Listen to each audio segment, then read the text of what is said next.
Salut les passionnés, ici Pascal Auger. Bienvenue encore une fois à votre rando-rencontre. Pascal Auger, journaliste, conférencier, formateur et secouriste certifié pour Québec-Compostelle, qui est préparé, formé, inspiré pour marcher au Québec ou encore Compostelle. Également l'initiateur et coordonnateur du Chemin du Québec. 1200 km entre Montréal et le phare de Cap-Gaspé. C'est votre rando-rencontre avec invité spécial aujourd'hui. Valérie Vidal vient nous parler d'un des chemins de Compostelle. Hein? Vous nous suivez, vous savez, il n'y en a pas juste un chemin, il y en a plusieurs chemins. Vous pouvez me dire parce qu'ils sont illimités, les chemins de Compostelle, en un sens. Et là, je viens de vous perdre totalement si vous êtes nouveau. Hein? On va vous expliquer un peu tout ça tantôt. Donc, elle va nous parler du chemin d'Arles, un chemin un peu plus au sud pour ceux qui veulent passer peut-être plus par la Provence et dans ce secteur-là. En tout cas, on va y revenir tantôt. Donc, votre rando-rencontre diffusé peut-être pour vous en direct les lundis à compter de 12h15 sur le profil Pascal Auger ou encore en rediffusion sur Facebook et puis sur la chaîne YouTube Québec-Compostelle et diffusé à la radio, c'est-à-dire CKVL dans le Grand Sud-Ouest de Montréal, mais aussi CILE Havre-Saint-Pierre, CKCJ Lebel-sur-Quévillon et partout sur la planète. Allô la planète, oui, la web radio Allô la planète qui est basée en France. On va échanger pendant les prochaines minutes sur les différents secteurs où on peut marcher, surtout au Québec ou encore Compostelle. Donc l'information, préparation, matériel, chemin. Puis quand on parle de chemin, on parle des circuits québécois, aussi de Compostelle en Europe et du chemin du Québec, 1200 km entre Montréal et le phare de Cap-Gaspé. On répond à vos questions également tout le temps. Vous pouvez nous rejoindre par Facebook, Messenger, courriel. Vous aurez tous ces liens-là directement par le site internet québeccompostelle.com. D'ailleurs, on a bien hâte de vous offrir le nouveau site. On travaille là-dessus présentement et plein d'autres trucs d'ailleurs. Ah, puis justement, ça me permet de vous dire parmi les trucs qu'on travaille et qu'on a commencé à vous jaser de plus en plus. Vous savez, Québec-Compostelle, c'est plein de choses. Hein? C'est des formations, des ateliers en ligne. Alors, peu importe où vous êtes à travers le monde, à travers le Québec, vous pouvez suivre les ateliers en ligne qui sont vraiment appréciés. Beaucoup de témoignages positifs. Merci beaucoup. C'est-à-dire que dans le confort de votre foyer, ou peu importe où vous êtes, sur votre téléphone, votre tablette, votre ordinateur, vous pouvez suivre près de 4 heures d'ateliers de préparation et de formation. Préparation, on vous explique vraiment le Compostelle, le Québec, etc., comment ça marche, où on peut faire des circuits de rando. Et puis formation, c'est plus le sac à dos, l'équipement, etc., pour vous préparer à ce niveau-là.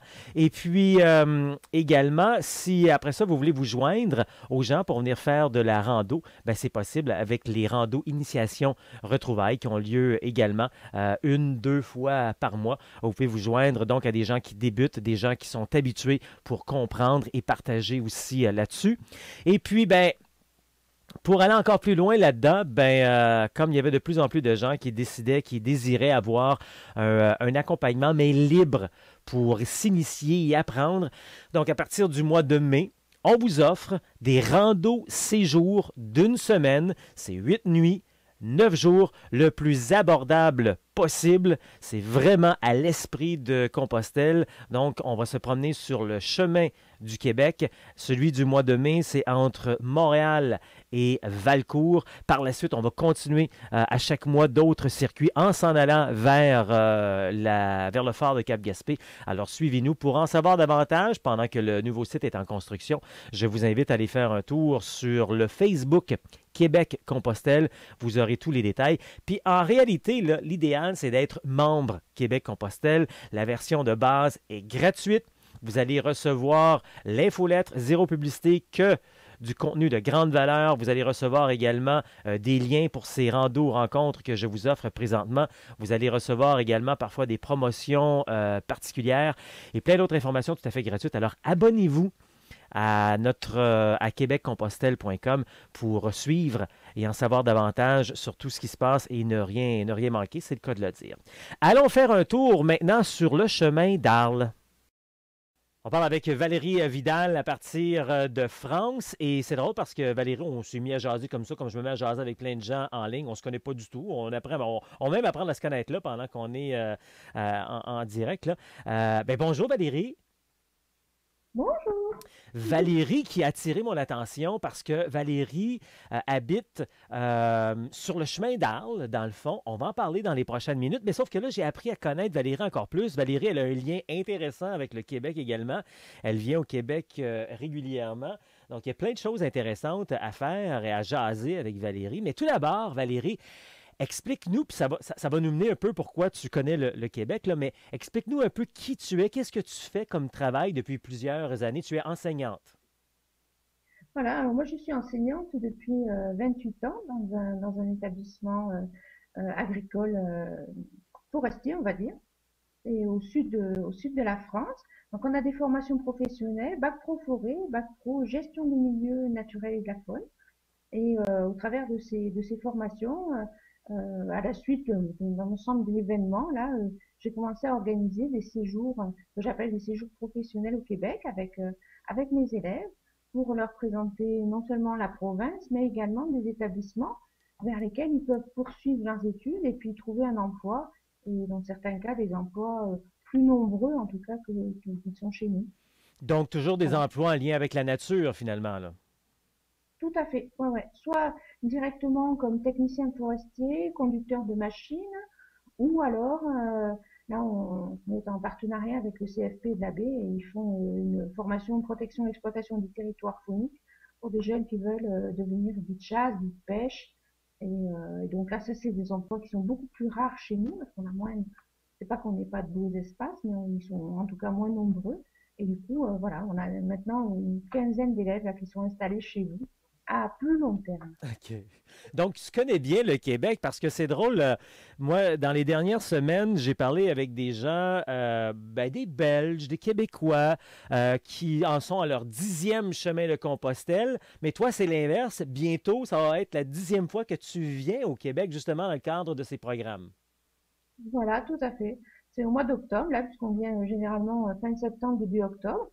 Ce sera mon 10e voyage. Dans les 10, il y en a un qui est un voyage personnel avec mes OK. filles, que OK. j'ai fait l'été. OK.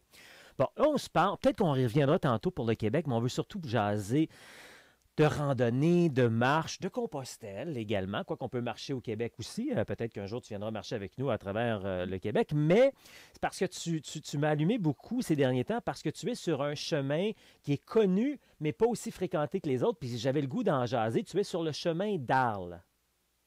Voilà. À mes temps perdus, hors cadre de l'enseignement, j'ai un hobby, c'est un hobby de créatrice en quelque sorte. Je faisais des peintures et du coup, dans ce cadre-là, j'ai rencontré l'ensemble des artistes de Boissezon, qui est donc un petit village qui est étape sur le chemin d'Arles. C'est un village d'artistes et j'en ai rencontré un plus particulièrement avec lequel je suis fiancée, Michel Catalot, qui est adorable. Et du coup, j'ai pris aussi un atelier à Boissezon. J'y suis moi les week-ends, les vacances, mais mon atelier est ouvert toute la semaine. C'est Michel qui s'en occupe. Et donc maintenant, je suis dans la fabrication de costumes en matière récupérée ou en sac poubelle, etc. Donc, OK. Très voilà. artistique. Et quand je suis le week-end à mon atelier, pendant que je fabrique, eh ben, je reçois en fin de journée des marcheurs du chemin de Compostelle. C'est pour ça que quand j'ai vu le site Compostelle Québec, ben, j'ai pris contact avec toi. OK. Puis quand tu dis que tu les reçois, vous les gardez pour la nuit, là, c'est ça? Vous faites une demi-pension, genre? Alors non, nous Non. on fait pas ça. Ça nous est arrivé pour dépanner quand le OK. gîte était plein. OK. Mais il y a un gîte sur Boissezon OK. qui est spécial, enfin, spécial pour les marcheurs de Saint-Jacques. Là, il y a une douzaine de places. Il y a un système où on peut prendre le petit repas du soir. Mais nous, on les accueille en fin de journée. On les reconnaît parce qu'ils arrivent avec leurs petites chaussures là, façon lycée. Et puis on voit qu'ils ont le temps en attendant que le soleil se OK, couche et de d'accord. prendre le repas pour finir la journée. Et voilà, et donc ils visitent les ateliers. Là, on en a en ce moment quatre ou cinq qui sont ouverts. OK. Mais on en profite pour jaser. OK. Là, parce qu'on a des gens qui nous regardent, qui nous écoutent, qui connaissent très bien Compostelle, d'autres qui connaissent un petit peu moins. On va éclairer ça un petit peu. Le chemin d'Arles, c'est un chemin intéressant, mais si on dirait, fréquenté que le chemin du Puy ou encore le Camino Frances. C'est le chemin, on dirait, le plus au sud des chemins les plus connus là, de Compostelle, hein. Il part de Arles et se rend jusqu'à Saint-Jean-Pied-de-Port. Est-ce que tu sais quelle longueur environ il a? Un 700-800 km? Je ne saurais pas te le dire. C'est pas grave, c'est pas J'avoue grave. que je Je voulais pas et, te poser une colle. Non, c'est correct. par Montpellier, et puis ensuite, donc, ils passent par les monts de la Cône, là, qui Oui, sont une petite montagne qui est au-dessus de chez nous, puis ils redescendent. Après, ils arrivent sur Castres, ça, c'est l'étape suivante après Boissezon. Après, il y a une petite partie qu'ont fait mes parents, qui est plus dans la plaine toulousaine, qui est peut-être un petit peu moins intéressante, puis après, ça repart vers les Pyrénées, là. oui. C'est Puis, puis je me c'est corrige chouette. parce que c'est vrai, il n'arrive pas à Saint-Jean-Pied-de-Port, il arrive à Puente l'Arena sur le Camino Frances, le chemin d'Arles, donc plus au sud. Juste pour bien se situer géographiquement, toi, présentement, tu nous parles de le village qui s'appelle comment? Là, je vous parle de Mazamet et Mazané. des sables de Juste pour nous Chine. donner une idée, là, c'est combien d'habitants environ? Alors, Mazamet, là, la ville où je suis, c'est 12 000 habitants, à peu OK. près. Mais le petit village de Oui, Boissezon, il y a des ateliers d'artistes qui est situé donc à 11 kilomètres de là où j'habite. Il y a, je sais pas, c'est à peu près 400 habitants. oh, C'est pas énorme. C'est OK. un très joli petit village typique avec un petit piton rocheux, là, et puis l'église qui est juste en haut. C'est très joli. Le genre de village qu'on aime beaucoup passer à travers quand on fait Compostelle, justement, parce que quand on arrive dans une plus grande ville, oh, on est un petit peu décalé. Alors, quand on va dans un village comme celui-là, à 4000, à 400 personnes, c'est fantastique dans ce coin-là. Dis-moi, ça fait longtemps que tu es à l'atelier ou à Boissezon? Ouais, maintenant, ça doit faire 10 ans. 10 ans. OK. Ouais. Qu'est-ce que toi, en tant que pas hébergeur, pardon, en tant que personne qui voit les gens passer, tu es quand même dans le domaine artistique, donc tu accueilles, tu vois passer les gens, tu les accueilles et tout. T'es pas nécessairement, toi, une marcheuse, et c'est correct, on a chacun notre rôle un peu là-dedans, et toi, c'est plus ça. Qu'est-ce que tu vois? Qu'est-ce que tu entends? Qu'est-ce que ça fait quand tu vois ces gens passer, ces étranges qui marchent des kilomètres et des kilomètres? Alors, moi, je trouve ça génial de prendre du temps pour justement marcher. On a beaucoup d'amis qui ont fait, moi, mes parents ont fait le chemin de Saint-Jacques en plusieurs étapes. Et on a des amis aussi qui l'ont fait une ou plusieurs fois. Les gens avec qui je discute, c'est pareil. C'est souvent, on rencontre des personnes qui l'ont fait plusieurs fois. Et à chaque fois, c'est vraiment un moment pour eux qui est un moment un peu on va dire, où ils font un break. Voilà, c'est ça. Ils font un stop avec la vie pour différentes raisons, soit pour à cause de faire un break avec le travail, soit que ces moments avec la nature, c'est des moments privilégiés. Il y a aussi le fait souvent que les gens aiment bien rencontrer, aller à la rencontre des gens parce que à chaque étape du chemin, eh bien, on rencontre des personnes. On a un ami là qui était très sympathique, le pauvre avait perdu sa femme et puis quelque temps après, il est parti sur le chemin de Saint-Jacques et il a rencontré une nouvelle compagne. Donc, je, moi, j'ai vraiment le ressentiment que toutes ces personnes qui font le chemin de Saint-Jacques, eh bien, elles en sortent j'allais dire grandi, pas meilleur, mais en tout cas que ça leur rapporte vraiment quelque chose de positif. Et quand j'échange avec ces gens, c'est du positif aussi, parce que on se régale de parler de ce qu'on fait, il n'y a pas de, voilà, c'est sans contrainte, sans pression, c'est ça qui est agréable. Puis On ce a qui beaucoup est, de plaisir à discuter ce avec les marcheurs de Saint-Jacques. Ben, c'est ça que je trouve intéressant, ce que tu dis, parce que totalement ce que tu dis est vrai. En tant que marcheur, tout ce que tu viens de dire là est vrai, mais je m'aperçois également que on n'a pas juste besoin d'être. C'est pas juste en étant marcheur qu'on vit ça. Des gens comme toi qui accueillent des gens, ben ça se propage, hein? C'est comme un virus, Oui, mais un virus positif finalement. Toi aussi, ça te permet de vivre tout ça. oui, oui, c'est ça qui est intéressant. Je trouve qu'à l'heure actuelle, on est un peu sous un chapeau d'informations négatives, etc. Et moi, je cherche de plus en plus le contact avec les gens qui vont de l'avant, qui sont positifs, qui sont ouverts, etc. Et puis, chacun, on s'envoie des bonnes ondes, là, et puis ça nous permet d'avancer, puis d'être content. Voilà, c'est super. Dans ta région, le chemin d'Arles, comme je disais tantôt, on parle beaucoup du chemin du Puy, le Camino Frances, le chemin portugais, etc. Donc, on a une bonne idée où la Via des Plata également, qui est beaucoup plus longue, plus plate, et c'est plus plat, etc. Géographiquement, ça ressemble à quoi dans le secteur, le chemin d'Arles? Alors, comme je te disais, les étapes qui suivent celle de Boissezon quand on va vers le sud, elles vont être beaucoup plus en plaine. Chez nous, avant, les étapes avant, c'est une petite montagne, c'est assez vallonné. Les massifs qui sont traversés, souvent ça tourne autour de 700-800 mètres.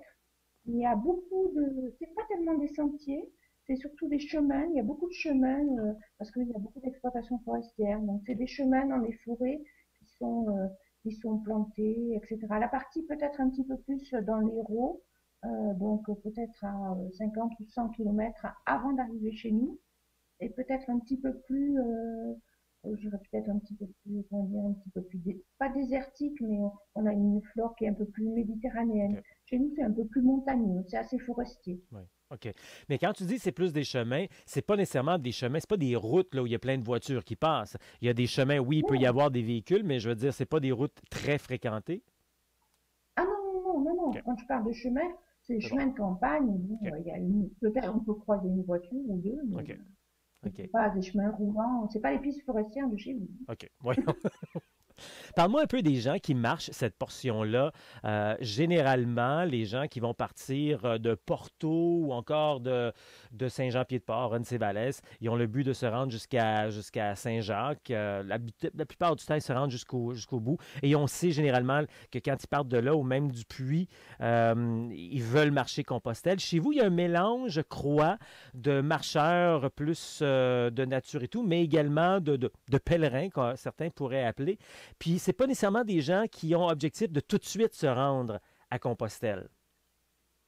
Non, nous, chez nous, on a souvent des personnes qui font des étapes, qui décident de faire le chemin de Saint-Jacques pendant 8 jours. Ils font 8 étapes, ou ils font 15 étapes, mais ils font très rarement tout le chemin.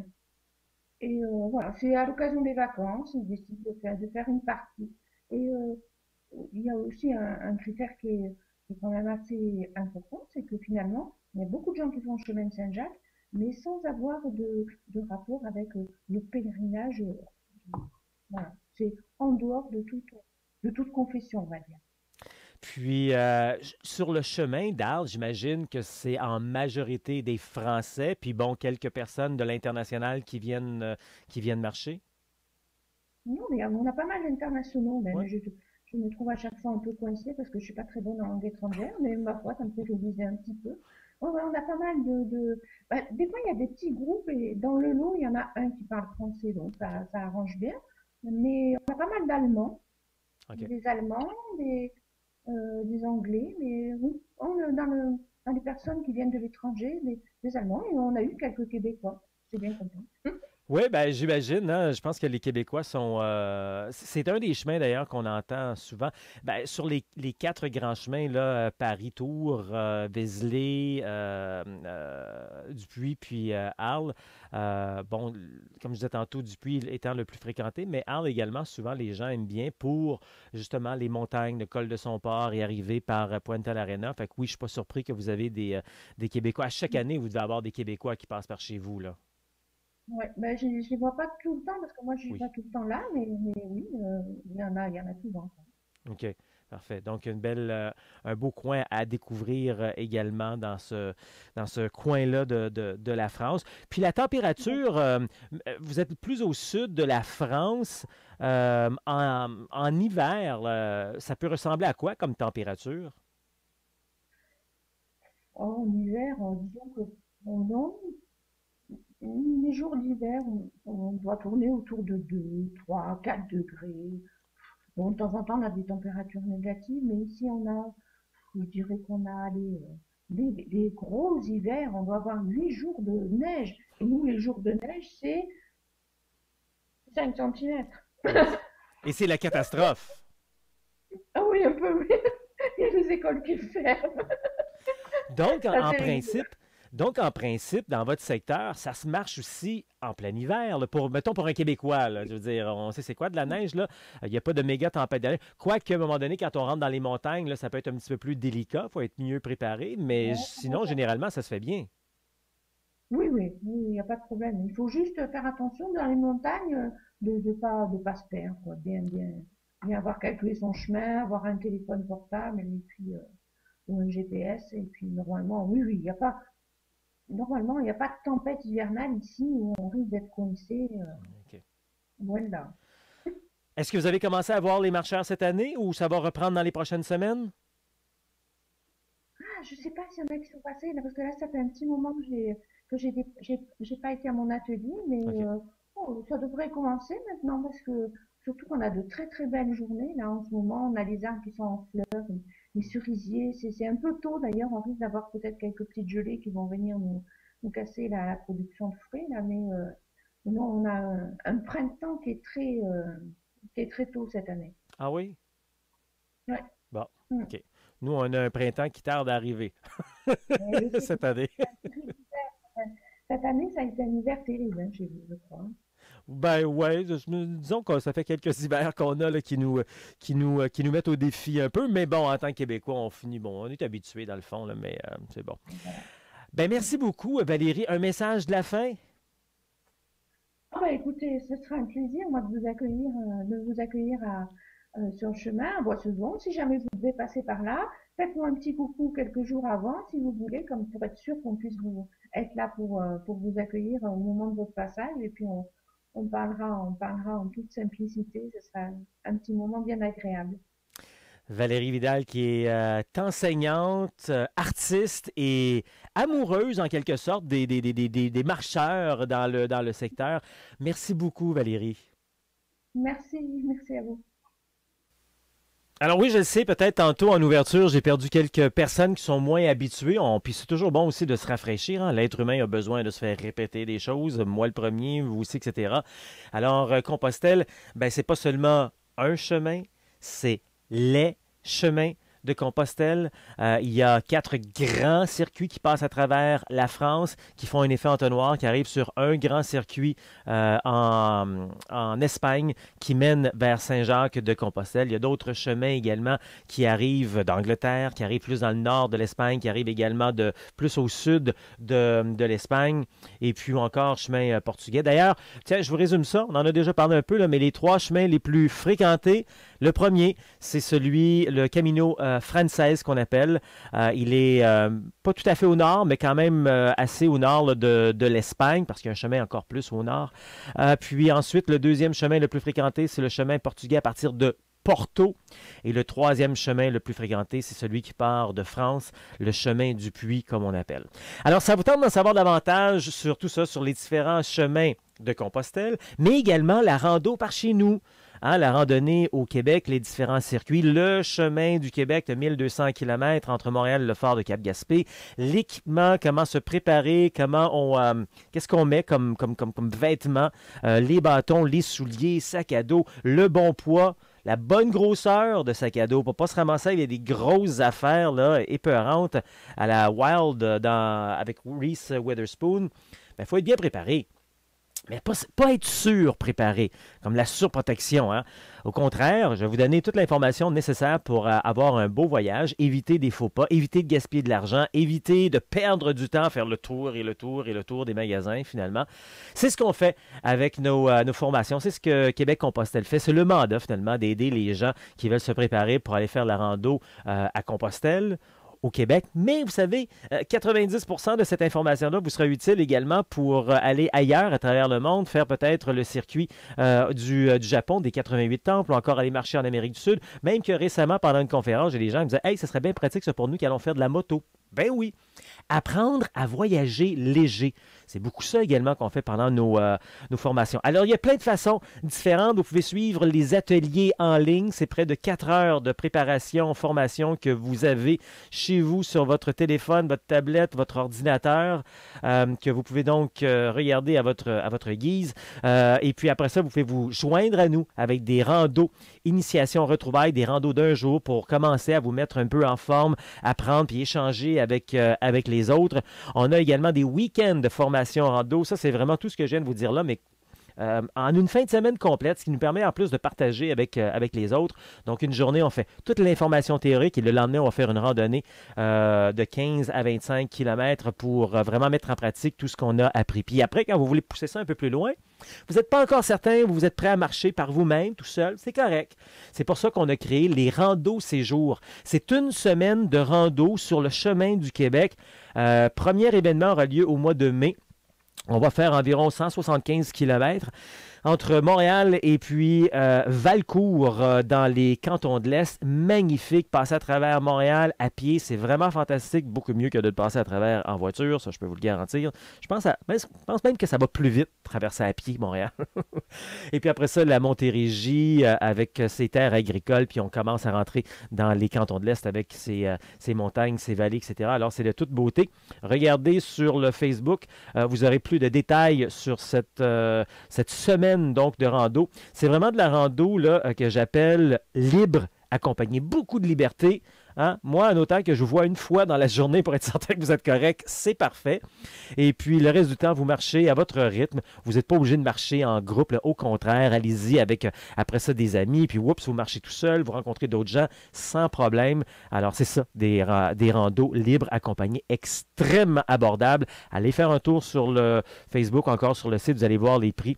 C'est vraiment à l'esprit de Compostelle. Vous allez dépenser environ 50-75 $ par jour pour manger et pour dormir. C'est vraiment fantastique. Il y a plein d'autres trucs également qui se font. Là. Il y a des réseautages, magasinages. On a également des rencontres personnalisées. Les conférences aussi qui se donnent de plus en plus un peu partout à travers le Québec. Il y a aussi la version pour les entreprises qui veulent faire du team building ou encore des activités sociales. Ça s'appelle « Ça marche ». On le construit pour vous. Puis aussi la version scolaire qui s'appelle Réalise-toi. On fait le parallèle entre la détermination quand on marche Compostelle pendant des jours et des semaines et des mois. Et évidemment, le parcours scolaire qui parfois peut être quand même assez difficile. Voyez donc les prochaines dates pour les prochains événements. Trouvez votre atelier, trouvez votre chemin. Voyez le calendrier sur québeccompostelle.com ou encore sur le Facebook, Instagram et YouTube. Québec Compostelle, ça marche.